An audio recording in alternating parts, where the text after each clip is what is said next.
Assalamualaikum warahmatullahi ta'ala wabarakatuh. Innal hamdalillah nahmaduhu wa nasta'inuhu wa nastaghfiruh wa na'udzu billahi min shururi anfusina wa min sayyiati a'malina may yahdihillahu fala mudilla lahu wa man yudlil fala hadiya lahu wa nashhadu an la ilaha illallah wa nashhadu anna muhammadan 'abduhu wa rasuluh. Rabbi shrah li sadri wa yassir li amri wahlul 'uqdatan min lisani yafqahu qawli. Rabbi yassir wa la tu'assir ya karim. Rabbi yassir wa la tu'assir ya karim. Rabbi yassir wa la tu'assir ya karim. Amma ba'du. Alhamdulillah, bersyukur kita kepada Allah Ta'ala dapat bersama lagi pada malam ini solat berjemaah dan diikuti dengan majlis ilmu dalam kitab Penawar Bagi Hati yang berusaha pengurusi qaryah Cikgu Haji Ghaus, Tuan-tuan Imam di Jatuh Kuasa Masjid, hadirin hadirat yang dirahmati Allah sekalian. Jadi kita bersyukur kepada Allah SWT dengan limpah kurnianya dapat kita sama lagi pada malam ini ya. Jadi menyambung lagi pengajian kita dalam bulan yang barakah ini, iaitu bulan Zulqa'dah ya. Bulan Zulhijjah dah. Zulhijjah dah. Dah ada berapa hari lagi ni? Dua. Lima Zulhijjah ke? Ini baru berapa? Lima dah. Lima betul. 5 Zulhijjah. Sekejap aja. Jadi apa yang perlu kita buat dalam bulan Zulhijjah ini 1 hingga 10 ataupun 1 hingga 9 ya. Jadi Rasulullah menggalakkan kita meningkatkan amal ibadah kita lah. Bersamalah di antaranya ibadah puasa. Kalau boleh mampu daripada awal hari tu kan sampailah ke 9. Tak mampu kita buatlah yang mampu. Tapi jangan lupa kata Rasulullah 9 Zulhijjah itu iaitu puasa Arafah. Apa kata Rasulullah? Puasa Arafah ini mengkiparatkan, menghapuskan dosa kita yang telah lalu dan setahun yang telah lalu, setahun yang akan datang. Dan banyaklah lagi dalam bulan Zulhijjah ini. Di antaranya kita biasalah ya mempertingkatkan amal ibadah kita dengan apa dia? Puasanya, dengan bacaan Qurannya, sedekahnya, kita mengimarahkan masjid ya. Jadi itulah dia. Di antaranya ibadat-ibadat yang digalakkan lagi sunat muakkad iaitu korban. Yang mampu boleh buat kan. Bagi mazhab Hanafi dia wajib, bagi kita sunat muakkad saja ya. Tak mampu buatlah ya, tak mampu tak apa.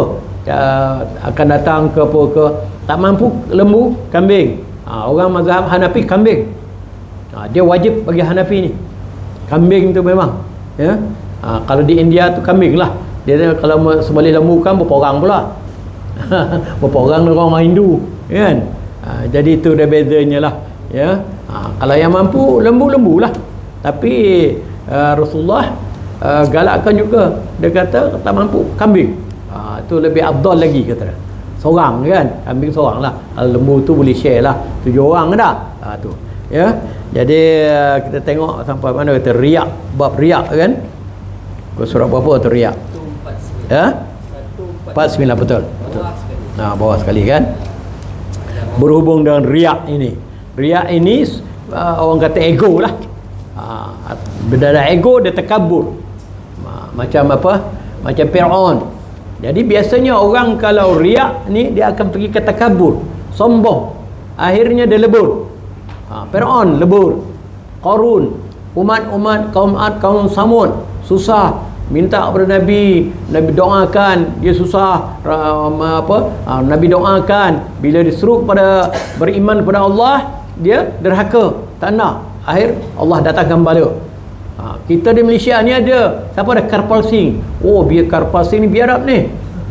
Dia pernah cabar siapa? Umar Din. Ya, di mahkamah dia cabarnya. Sombong, takabur, akhir kau lebur juga.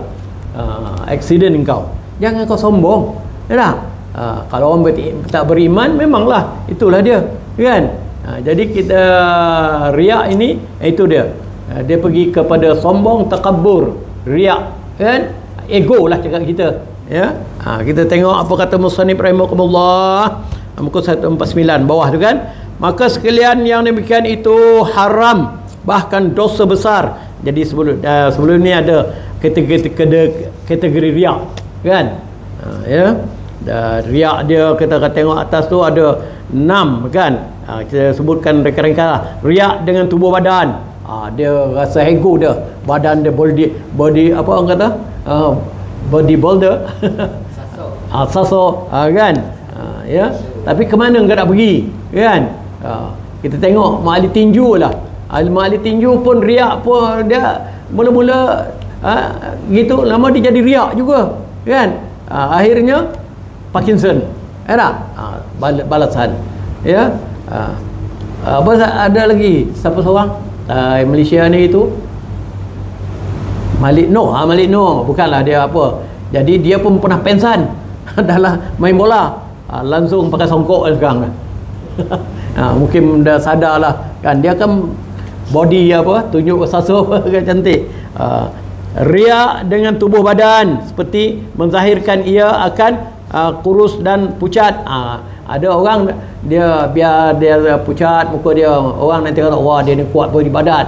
Salah macam tu. Kedua, riak dengan kelakuan, seperti menundukkan kepala dan memejamkan mata, kan, tunduk jalan kan. Tapi dalam hati Allah sajalah yang tahu. Riak dengan pakaian, riak dengan perkataan, perkataan tadilah macam Qarun kan, Firaun, ya, dia riak, akhirnya dia lebur, ya. Firaun ni dia lebur, tenggelam di Laut Merah kerana takabur, sombong dia kan. Dia mengaku ana rabbukumul a'la, dia kata aku Tuhan Maha Agung. Dia mengaku jadi Tuhan. Firaun ini, Tuhan apa engkau tenggelam dalam Laut Merah? Baru tahu dah tak kapai-kapai, wahai Tuhan Musa, saya nak beriman dengan Tuhan Musa. Tak boleh lagi. Rasulullah kata dah sampai gharar tawhid.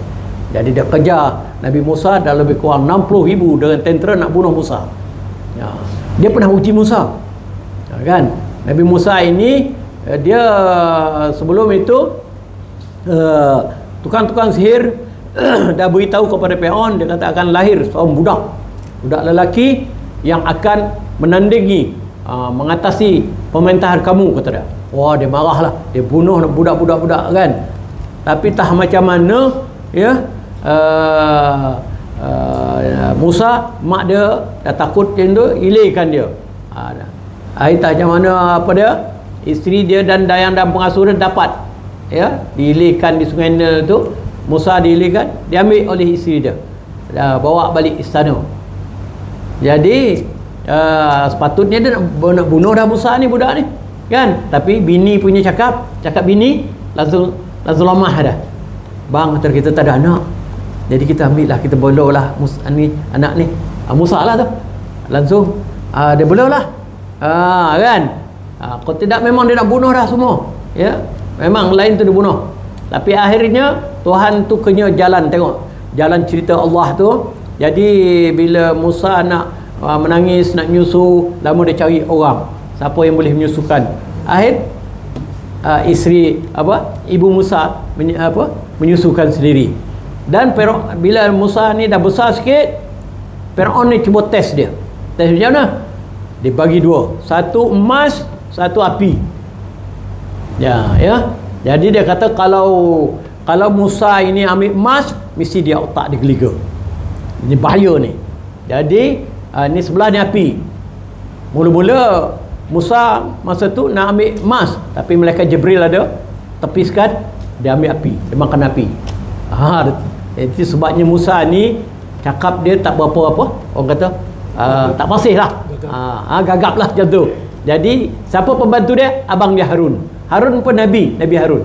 Jadi abang dia ni pandai bercakap, ya abang lah tolong tolong Musa. Itulah ceritanya kan. Ini perjalanan, kita tengok perjalanan Allah, ya, perjalanan Allah.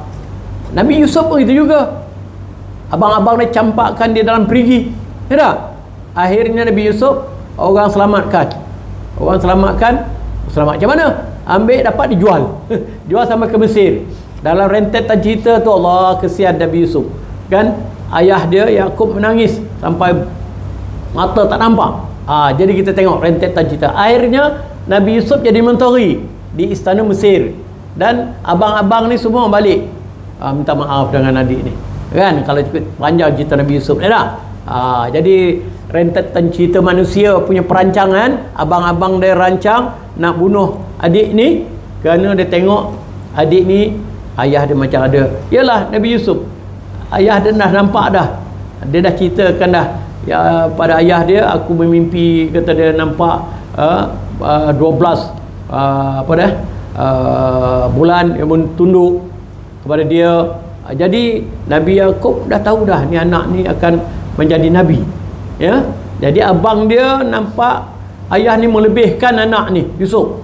Akhirnya abang ni dah cemburu, dia campakkan jalan pergi. Lepas tu dia bawa balik baju adik itu, dibuh darah kambing. Ayah dia tahu, kan? Menangislah ayah.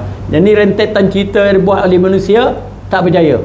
Wa makaru wa makarullah, segala tipu daya, khususnya manusia ke apa buat perancangan tipu daya,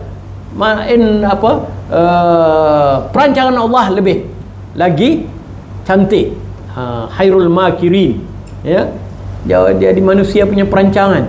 Tak, Allah punya perancangan dia tak tahu, ya tak? Akhirnya dia bertemulah, dia balik-baliklah. Tu. Jadi ini semua kerana ego sombong, ya tak? Jadi apa kata dia, maka sekalian yang demikian itu haram. Haram, ya. Kita ego sombong tu haram, bahkan dosa besar, ya. Jadi itu sebab ini ilmu ni itu dia kata iman, Islam, ihsan. Ihsan itu ilmu tasawuf ni yang kita belajar ni, ya. Jadi sifat ihsan, sabar, tolong menolong, ya. Jangan rasa dengki, jangan putus silaturahim, jangan ego, jangan penyakit-penyakit hati. Semua kita dalam dibicarakan dalam ilmu tasawuf ini, ya. Itu pelopornya Hujatul Islam Imam Ghazali, ada tu, ya. Jadi kita tengok, ada pun menuntut pangkat pada hati manusia dengan pekerjaan yang bukan pekerjaan ibadah. Jadi kalau terlalu sombong, ya, takabbur, dia dah ego macam iblis. Iblis ni dia takabbur, dia sombong. Apa kata Allah Subhanahu wa taala dalam Quran? Bismillahirrahmanirrahim. Wa iz qulna lil malaikati isjudu li adama fasajadu illa iblis aba wastakbara wa kana minal kafirin. Allah kata apabila Allah berkata kepada para malaikat termasuk iblis, sujudlah dekat Adam. Para malaikat sujud, illa iblis. Iblis tak nak sujud. Tengok dia sombong, dia takabbur. Kenapa iblis tak nak sujud?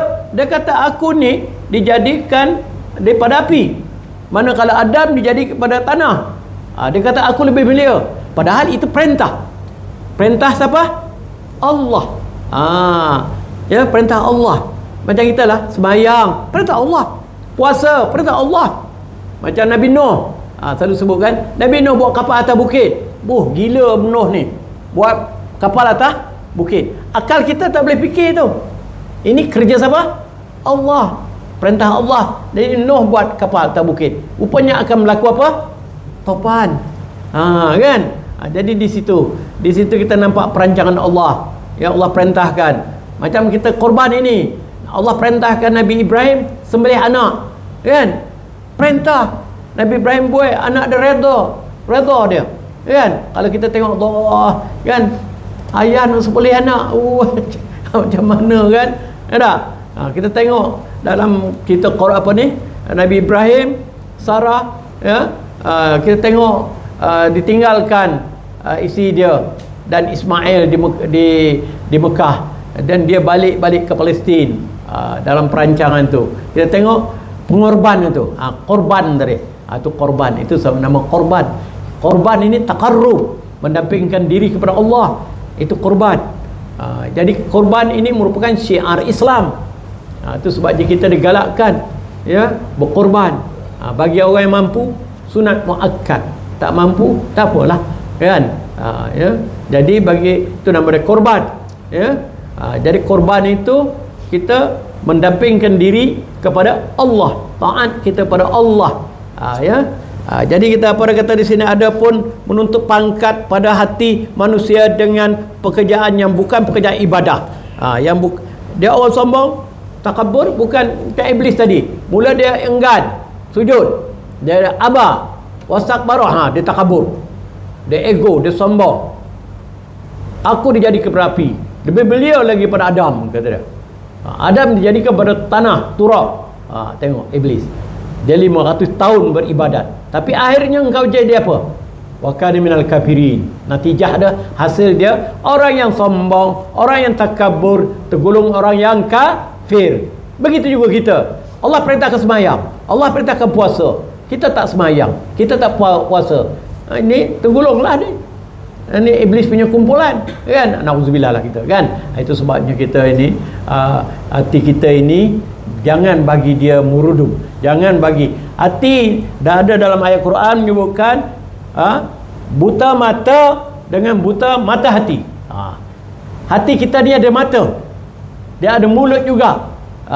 Jangan bagi dia mati. Bagaimana caranya jangan bagi dia mati hati kita? Allah mengatakan bismillahirrahmanirrahim, ala bi zikrillah tatma'innul qulub. Awas kata Tuhan, ingat, dengan ingat ke Tuhan. Ini kita ingat ke Tuhan ni, tengok Allah, tengok Allah, ingat kita pada Allah. Enak? Ala bi zikrillah tatma'innul qulub. Jiwa kita jadi tenang.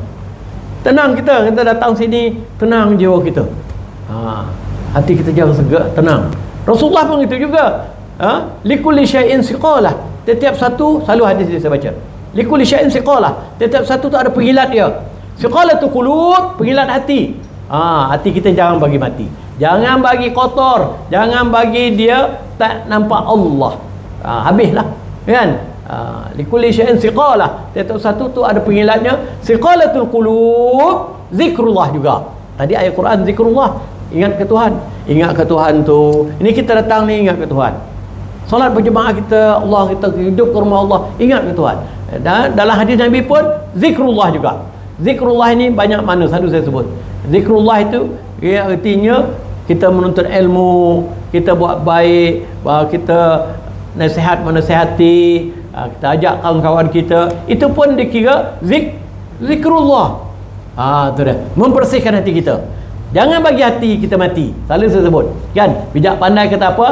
Ikan yang di laut, dia minum air masin, tak masin, dia hidup masa dia hidup. Bila dia mati, orang buat ikan masin. Tengok hati, dia dah mati. Hati kita jangan bagi mati. Kalau mati, hati kita habis. Tu yang teruk tu, tu yang tak kira tu. Kemudian hati, dia ada otak, dia ada hati, dia ada apa, perasaan ke? Ada. Kita tengok baru-baru ni di Terengganu, dia supply dadah, dia apa, tertangkap. EDK ke polis ke tangkap dia, Biro Narkotik ke tangkap dia. Berapa tuan-tuan? 1 tan di Terengganu. 1 tan. Dia tahu tak tu, kalau sabit kesalahan apa hukum dia? Gantung. Enak? Dia tahu tak tu? Dia tahu. Mungkin hari tu Tuhan dah lopeh dia. Mula berapa gram lopeh, 3 gram lopeh. Kalau hari tu kono ya dondo ke apa lopeh. Sekali ni tan. Kalau tan tu, kalau lopeh hari tu tuan-tuan, tergolek tergelantang lah orang Melayu tuan-tuan. Anak orang Melayu lah yang kono. Iya. Sebab saya dah minta dengan EDK Kuala Pilah. Masa saya kerja pejabat agama itu, saya minta dengan EDK Kuala Pilah. Boleh dia tak bagi. Saya kata saya sebagai pejabat agama, saya nak tahulah maklumat. Kemarin saya juga mengajar di masjid. Ada bagi. Dia bagi, saya dapat laporan daripada statistik dia, 90% orang kita.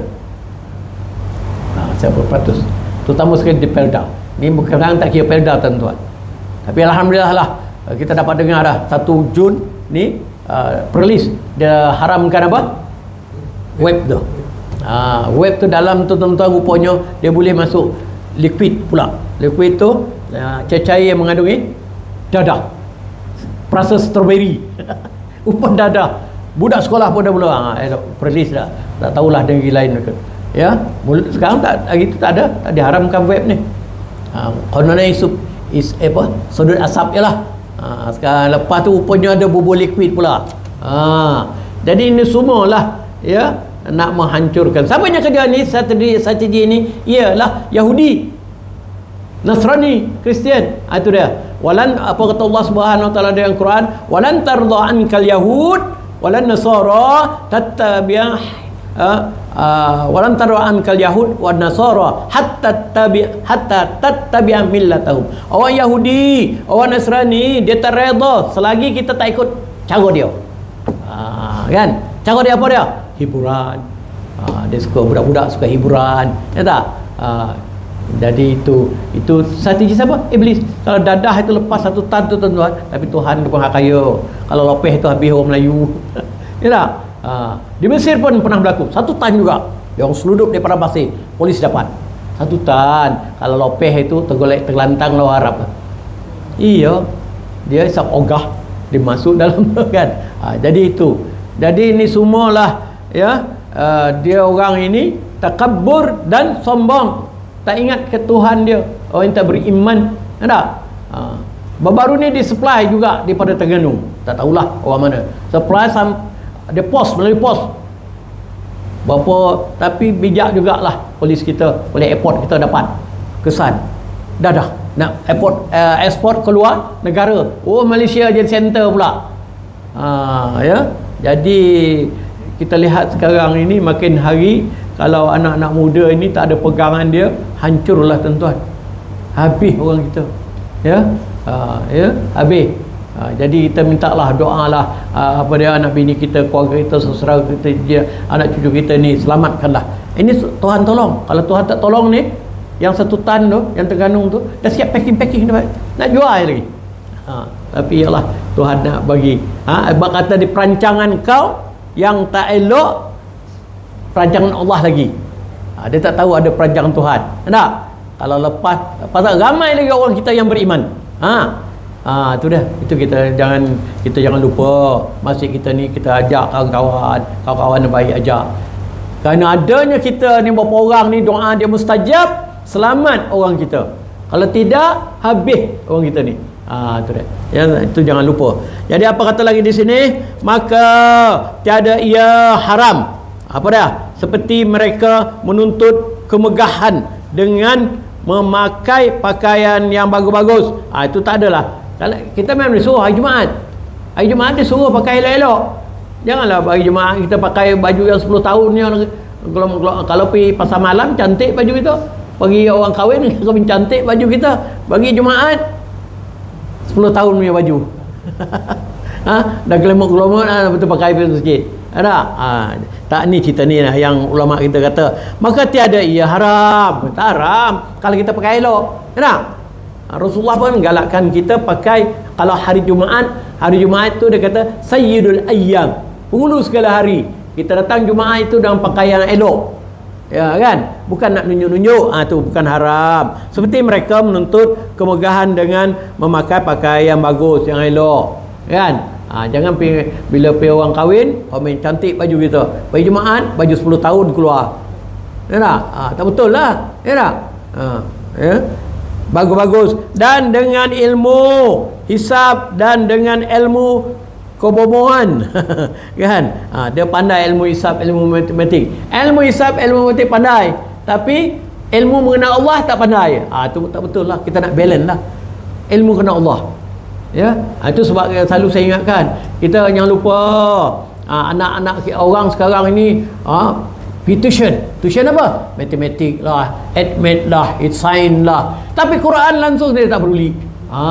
Berdosa kita. Apa kata Allah SWT? Ku anfusakum wa ahlikum nara. Jagalah diri anda dan anak isteri anda daripada api neraka. Bukan tak boleh elok ada pandai ilmu matematik.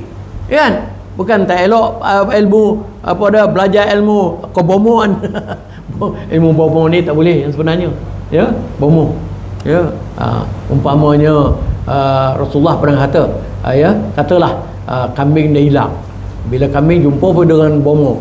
Bomo ni kata, orang yang curi ni tak jauh ni dah. Hitam-hitam pendek-pendek dia kata. Dah mula. Rasulullah siapa yang pergi dengan bomo, kahin dia panggil. Tak diterima ibadat dia. Kan? Boleh jatuh kafir. Sebab apa? Barulah set kita pun kepala. Budak ni yang curi ni hitam-hitam pendek-pendek orang ni kita bomo tu. Dah kita pun percaya. Itu tak boleh pergi ke bomo ni. Kan? Bahayanya. Ya. Bahkan adalah ia harus selama tiada ada padanya tipu dan takabur. Tipu. Jangan bohong macam cerita Peramli lah. Kan? Saya pun bohong je tadi cerita dia. Dia bohong juga. Dia jadi bohong kan. Jadi tak ada tipu dan takabur. Takabur. Dia ego, dia sombong. Itu saya kata macam Karl Palsing tu sombong dia. Dicabarnya Umar Din. Kan? Kalau botok handal tu datang sini. Tak tahulah apa benda dia cakap. Tengok Tuhan nak balas. Kejap aja. Aksiden dia. Habis. Jangan sombong, jangan takabur. Kan? Dan umpamanya macam-macam lah, contoh lagi lah kan. Maka kata Firaun tadi, Firaun tu mengaku dia jadi Tuhan. Tuhan apa engkau? Langsung kau tenggelam dalam laut. Ya tak? Dan bahawasanya riak yang lebih besar apa dia? Riak pertama, riak munafik. Tu bahaya. Dan riak munafik pula. Munafik ni pura-pura. Jangan na'udzubillah lah, pura-pura. Ya, jangan kita, Allah tahu, wallahu ya'lamu wa antum la ta'lamun. Jangan pura-pura. Kita pura-pura, kita beribadat pada Allah pun kita pura-pura, jangan. Na'udzubillah. Kan? Riak munafik dengan menzahirkan iman. Iman. Zaman Rasulullah berlaku benda ni, bukan zaman kita, zaman Rasulullah. Kenapa? Orang semua nak masuk Islam. Jadi dia tak masuk Islam di Madinah tu. Jadi terpaksa dia masuk Islam, terpaksa. Jadi orang munafik ni dia isyak dia tak datang, subuh dia tak datang. Pasal apa? Tuhan tak nampak tu. Kepala ni kepala Abu Jahal lah tu. Kan? Ya? Tuhan tak nampak. Wallahi alamu wa antum la ta'lamun. Allah tu lebih tahu kan daripada kita. Allah tu nampak zahir dan batin. Dia tak datang. Padahal kita subuh itulah yang kita nak. Apa kata Rasulullah? 2 raka'atain qabla al-fajar kulluh. Jadi 2 rakaat sebelum subuh itu adalah segala-galanya. Itu kita nakkan. Tapi janganlah buat modal pula. Dan sembahyang subuh ya, lain dia datang dah. Janganlah macam tu. Kan? Jadi 2 rakaat sebelum subuh ini kita minta betul-betul. Kan? Kerana di situlah Rasulullah kata adalah segala-galanya. Apa maksud segala-gala? Berdoalah kita apa benda yang hajat kita, apa benda. Kan? Apa yang ada dalam seisi dunia ini, kata Rasulullah. Jangan pernah gambarkan ya, kelebihan 2 rakaat sebelum fajar. Jadi orang munafik tak, dia pura-pura. Sembahyang syak tak datang, sembahyang subuh dia tak datang, ya. Dengan menzahirkan iman pada ketika hatinya kafir. Hati kafir. Di mulut saja dia kata di Islam. Itu sebabnya pada orang-orang munafik ni dia telah mendirikan masjid di luar Madinah. Tapi Rasulullah dia dapat apa orang kata? Mukjizat. Dia dapat. Orang ni dah menubuhkan masjid baru, orang munafik, tujuan dia orang tak pergi ke Masjid Nabawi, orang pergi ke masjid ke dia. Allah dah turunkan mukjizat apa dia, wahyu mengatakan orang munafik ni mendirikan masjid. Akhirnya Rasulullah perintahkan bakar ni orang munafik ni masjid tu. Tu dah. Ya. Jadi apa dia kata di sini? Hati dia kafir. Segelintir itulah. Ya. Orang munafik ini dia akan masuk neraka bidarkil asfali minan nar. Paling bawah orang munafik, paling neraka yang paling bawah orang munafik. Manakala orang fasik, orang fasik apa? Tak nak semayang, tak nak puasa, kan? Tak ikut perintah Allah. Ni orang fasik. Dalam surah Sejadah kita dengar apa jemaah tu, Bismillahirrahmanirrahim, wa amal ladzina fasaku fama'wahum nar kullama aradu an yakhruju minha u'idu fiha wa qila lahum zuqu adzaban nar. Ya, jadi orang fasik ni tempat dia mana? Dalam neraka juga. Orang fasik ni dia dengan Islam. Dia kata Islam, tapi dia akan masuk syurga setelah dia apa? Diazab. Tu. Kalau orang kafir memang tetaplah, orang munafik ni tetaplah dia kekal. Ya. Kemudian apa kata lagi di sini? Maka ini lebih besar daripada syirik yang nyata. Syirik ini pun dia kekal dalam neraka. Apa kata Rasulullah SAW? Man qala la ilaha illallah, kata Rasulullah, dakhalal jannah. Siapa yang berkata la ilaha illallah masuk syurga, illa syirik. Ni syirik ni dia kekal dalam neraka. Nauzubillah lah. Itu sebabnya kita, Rasulullah ajar kita, ya muqallibal qulub sabbit qulubana ala dinika wa ta'atik. Kemudian Rasulullah ajar lagi. Jadi imam baca tadi, kita dengar, Allahumma a'inna ala zikrika wa syukrika wa husni ibadatik. Tiga ni. Ya Allah, ya Tuhan kami, Allahumma a'inna zikrika, tolonglah ya Allah kami mengingatimu ya Allah. Ini hadis Nabi ni. Kita lepas sembahyang baca.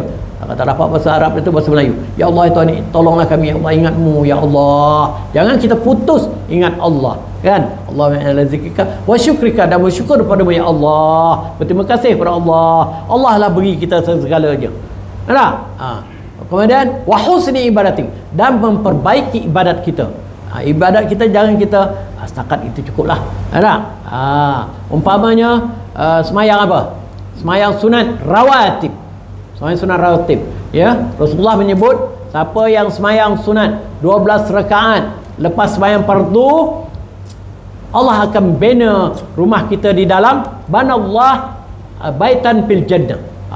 Berapa dia? Tak tahulah, saya dah sebut ke belum di sini. Tak apalah, ulang lah ya. Jadi berapa rakaat? 12 rakaat sunat rawatib tu, iaitu 4 rakaat sebelum zuhur, 2 rakaat lepas zuhur, berapa? 6. Kemudian 2 rakaat lepas isyak, berapa dah? 8. 2 rakaat lepas maghrib, 10. 2 rakaat sebelum subuh. Siapa yang sembahyang ini, kata Rasulullah, 12 rakaat ini, Allah akan bina rumah di dalam syurga. Itu kelebihan sembahyang sunat rawatib. Ya, akan saja-saja sembahyang sunat ni, tuan-tuan, kan? Kemudian ada satu hadis yang lain, siapa yang man shalla arba'an qabla zuhur, 4 rakaat. Ini terpulanglah. Kalau siapa nak tadi sembahyang sunat sebelum zuhur 4 rakaat, kan? Tapi ada satu hadis, man shalla arba'an qabla zuhur wa arba'an ba'da zuhur, kata Rasulullah dalam kitab, kalau tengok kitab Sirah Salikin, ya, siapa yang sembahyang 4 rakaat sebelum zuhur, 4 rakaat lepas zuhur, najah minan nar, lepas daripada api neraka. Yang tadi dibina apa? Rumah, kan? Kalau kita sembahyang 4 rakaat sebelum zuhur, tadi dapatlah tu, lepas daripada api neraka, dibina rumah di dalam syurga, kan? Kemudian siapa yang sembahyang asar arba'an qabla al-asar, 4 rakaat sebelum asar, Allah lepaskan najah minan nar juga, lepas daripada api neraka. Dan tadi dalam hadis tadi tak ada, kan? Jadi 4 rakaat sebelum asar. Jadi dalam kitab fiqh manhaji disebutkan. Jadi sahabat tanya, ya Rasulullah, 4 sekali ke? Tak, Rasulullah kata rakaatain. Bila sembahyang sunat itu kita buat 2 rakaat. Begitu juga sembahyang tahajud malam. Rasulullah buat 4, tapi yang sebenarnya Rasulullah buat banyak. Tapi 4 rakaat tahajud kita buat rakaatain. 2 rakaat. Sembahyang sunat 2, Rasulullah 4. Tapi yang sunat Rasulullah lebih lagi lah. Jadi Rasulullah kata 4. Sembahyang sunat 2, rakaatain juga. Ya, 2 rakaat. Ya, itulah. Yang sebenarnya sembahyang sunat ni, tuan-tuan, dalam satu hadis yang panjang lah, dia kata apa? Malaikat mengadu kepada Allah, jadi sepatutnya sembahyang fardu kita tu dia punya berkah 100 berkah dia, tapi dapat berkah sembahyang fardu 70, katalah macam tu. Jadi Allah kata, Allah tahu, tengok sembahyang sunat dia, tu kelebihan sunat ni, tengok sembahyang sunat. Jadi malaikat pun tengok sembahyang sunat, ada ya Allah, ada dia apa sembahyang sunat dia ada, sunat rawatib ke apa. Jadi artinya solat sunat ini boleh cover sembahyang apa? Fardu. Itulah ceritanya dalam hadis yang panjang lah tu, ya. Tu samalah kita, kan, ya. Jangan pandang sedih lah sembahyang sunat tu, jangan pandang sedih. Ada orang sedek lah, sunat tak? Kan? Jadi kita ada dasar, kita bersandarkan hadis tadi, hadis Nabi tadi, ya tak? Ya. Kemudian yang kedua, riak dengan ibadah yang wajib. Ada riak. Janganlah. Kalau kita sembahyang sunat rawatib ni biasalah. Alah, sembahyang sunat ada riak. Kan? Tidak. Itu bukan riak. Sembahyang sunat kita biasa ya. Kalau macam sunat kalau isyak kan 2 rakaat. Dah biasa ya. Faham maghrib 2 rakaat. Tak? Tapi kalau dia sembahyang, dia tak pandai buat, orang belajar nah, dia sembahyang sunat. Itu nampaklah budak kan. Masa inilah dia nak sembahyang banyak. Sepatut mana lebih afdal? Belajar ke apa? Sembahyang. Yang sebenarnya Rasulullah ada 2 majlis. Satu majlis zikir, satu majlis ilmu. Rasulullah pergi kepada majlis ilmu. Itu dia. Jadi kita dengarlah macam khutbah Jumaat. Jadi khutbah Jumaat masa tu kita kena dengar apa? Khutbah Jumaat. Ya, dia berzikir. Anggut aku main anggut. Kau nak berzikir rumah kamu berzikir. Zikirlah. Itu sebab Rasulullah kata, jangan kamu jadikan rumah kamu buyutan kubura. Jangan la taj'al baitakum kubura. Jangan jadikan rumah kamu kubur, kata Rasulullah. Kubur macam mana tuan-tuan kubur? Senyap sunyi. Jadi kita kena, kita selain kita ada semayang sini 2 rakaat, di rumah kita boleh buat kan, bangun malam baca Quran, supaya jangan rumah kita jangan jadi apa? Kubur. Kubur tahulah kan, senyap sunyi ya. Dan dan riak dengan ibadah yang wajib, seperti mereka yang semayang zuhur ia di hadapan orang lain. Ya, kalau semayang biasa tak ada, tu tak, bukan, janganlah kita dan baliklah semayang kan orang kata dia buat apa? Riak pula. Bukanlah. Kita semayang biasalah 2 rakaat. Tak ada sampai 10 rakaat pun. Ya tak? Ni macam ni. Di hadapan orang lain. Dan jika ia bersunyi seorang diri, nescaya tak ia semayang. Kalau dia seorang tak semayang. Bila dia masjid dah hentam sampai 20 rakaat semayang. Itu tak betul lah kan. Di rumah tak ada buat dah. Ya, Rasulullah macam misalnya tarawih. Semayang tarawih Rasulullah 8 kan. Jadi dia balik rumah tu dia sambung. Dia tak buat kan? Dia tak nak membebankan apa? Umat dia kan. Yang ketiga, riak iaitu yang lebih kecil, bahawa tiada riak ia dengan fardu. Tadi jadi kita biasalah semayang main masjid, biasalah tak, bukanlah riak tu ya. Bahkan riak ia dengan ibadah yang sunat. Yang sunat sepatut kita 2 rakaat, dia hentam sampai 20 rakaat dah, orang dah balik dia tak balik dia dah kan. Waktu kawan kita semayang, kita pula dah kawan kita kan. Biasalah, tapi jangan pula langsung tak buat kan. Kang dia tak dan semayang kau, orang kata dia apa? Riak pula. Bukanlah begitu. Ada. Kan bila dongan ni langsung ada balik semayang sunat. Kan orang kata dia riak pula. Dah lah. Dengan ibadah yang sunat, dan apabila ada ia pada tempat yang sunyi, nescaya tiada mengerjakannya. Kalau bila dia balik seorang-seorang, tak ada buat dah. Macam tu lah maksudnya. Tak lah, kita janganlah macam tu dah. Dengan ia akan ibadah yang sunat itu. Kalau ada seorang tak buat, bila ada orang boleh buat, tu nampak benar pula dah. Tu. Dan ketahuilah olehmu, kata musannif kita ya, bahwasanya ubat bagi riak ni, apa ubat menolak akan segala sebabnya, iaitu 3 perkara. Pertama, kasih akan dipuji. Dia suka kena ojek. Kena ojek. Kalau panggil datuk kan 10 meja belanja. Tak panggil kan tak masuk dah. Kan? Jadi kasih akan dipuji. Ini satu sifat juga. Sifat apa? Itu sebab ilmu tasawuf ini kita tak apa, diajar kita jangan kita riak, jangan kita takabur, nak bersedekah lah. Tak? Bila kedua, takut dicela. Dia takut dicela. Kalau tak sembahyang kan orang cela dia, orang macam-macam cakap. Tu bukan kerana Allah. Itu sebabnya kita ni hati kan, inna salati wa nusuki wa ma yahya wa ma mati lillah. Apa kerja kita? Lillahi ta'ala, kerana Allah, semuanya kerana Allah, bukan kerana nak tunjuk-tunjuk dekat orang. Ada. Ketiga, loba akan umpama harta. Loba, sebab loba umpamanya harta. Itu sebabnya Rasulullah mengingatkan kita, likulli ummatin fitnah. Setiap umat ni pada dulu ada fitnah, berlaku fitnah. Apa dia? Dia susah, minta, wahai Musa, doalah ke Tuhan biar dapat kaum Samud macam tu juga, kan? Minta apa? Nak minta harta, minta itu, minta ini. Ya, bila dah dapat harta, dah senang, mula sombong. Ya, jadi apa kata Nabi? Likulli ummatin fitnah. Fitnah tu ummati, kata Nabi. Fitnah umat aku al-mal. Mal tu harta. Harta ni macam-macam lah. Pangkat lah, itulah, boleh jadi kita apa? Fitnah, kan?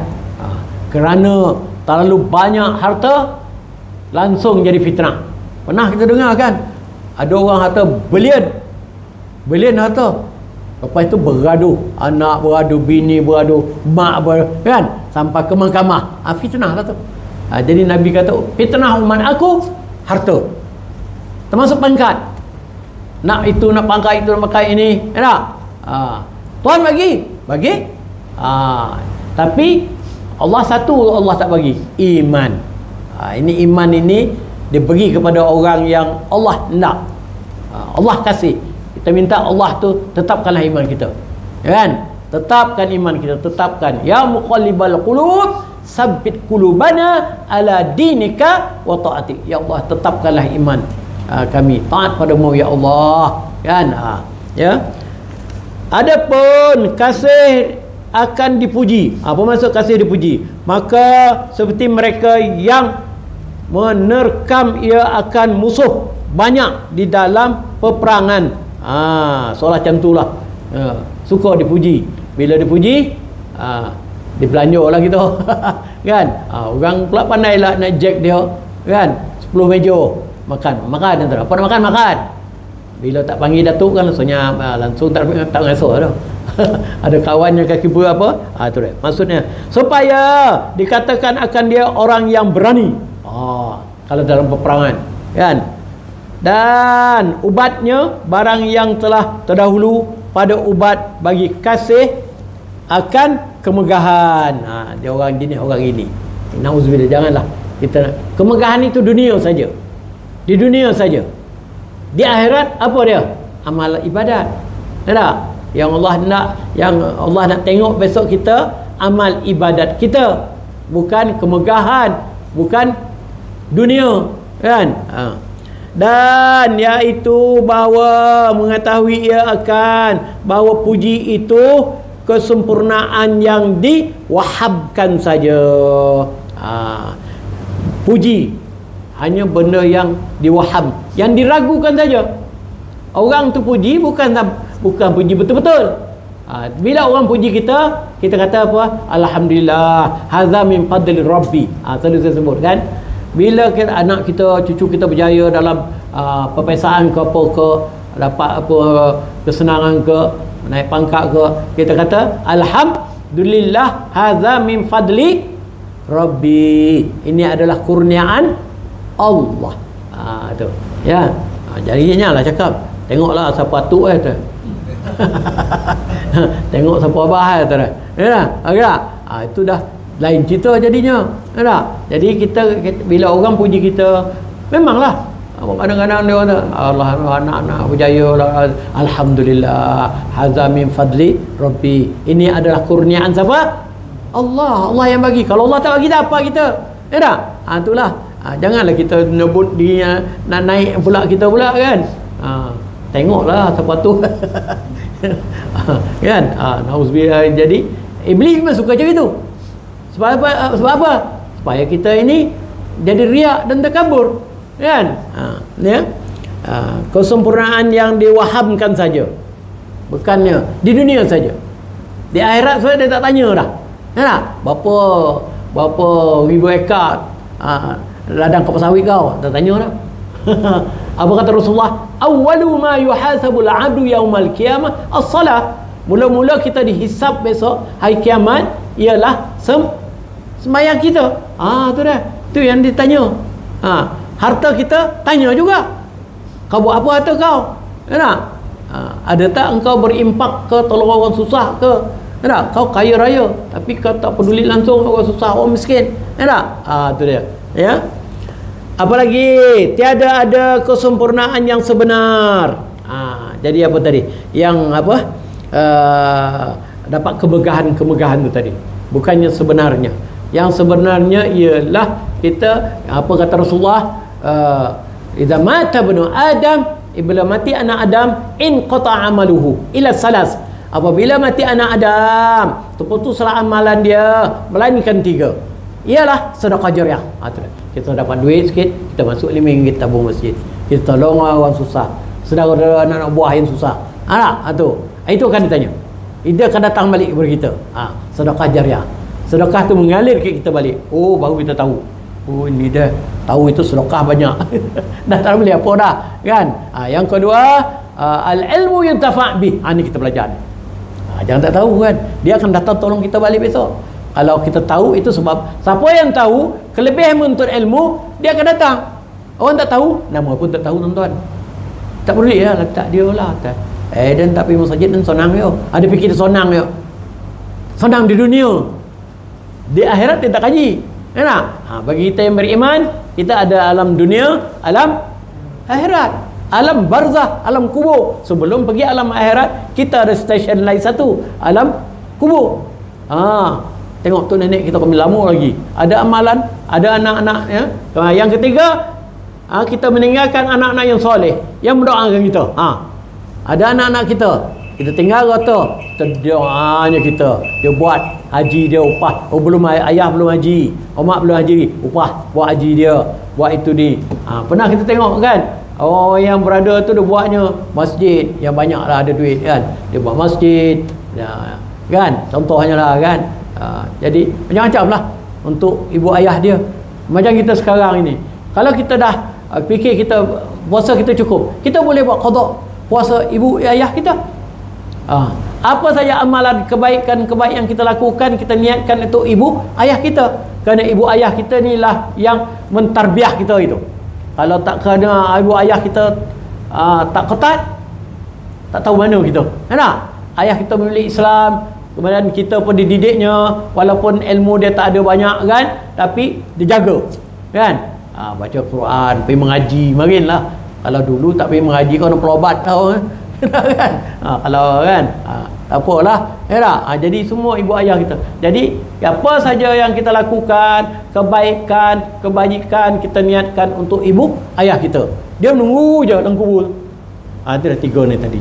Apabila mati anak Adam, terputus amalan dia melainkan 3, iaitu sedekah jariah, kemudian al-ilmu yang tambah bih, ilmu yang bermanfaat ni, dan meninggalkan anak yang soleh, didoakan. Dia ada soleh, lawan toleh. Yang toleh ni dapat duit sebuntir, enjoy dah. Kojap pergi Jepun, kojap pergi mana, kita buatlah untuk ibu ayah kita yang patut. Tak? Wallah ya, ada riak ni. Sampai insyaAllah kita akan sambunglah ke datang ya, iaitu bagian riak tinggal sikit lagi ni. Panjang juga lagi ya. Aku ada nak tanya lah, aku ada lah.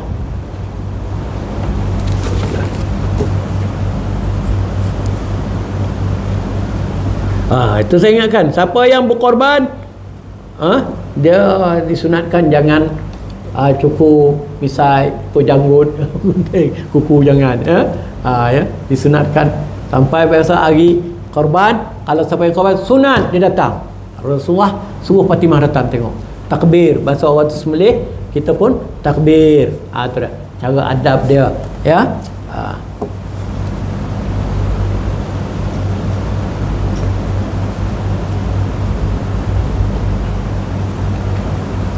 Bismillahirrahmanirrahim. Alhamdulillahirabbil alamin. Wassalatu wassalamu ala asyrafil anbiya'i wal mursalin wa ala alihi wa sahbihi ajmain. Allahumma ilaika nashku wa iyyaka narju an tarfa'anna al-bala wal waba wal fitan wal mihan ma zahara minha wa ma batan ya arhamar rahimin. Walhamdulillahirabbil alamin.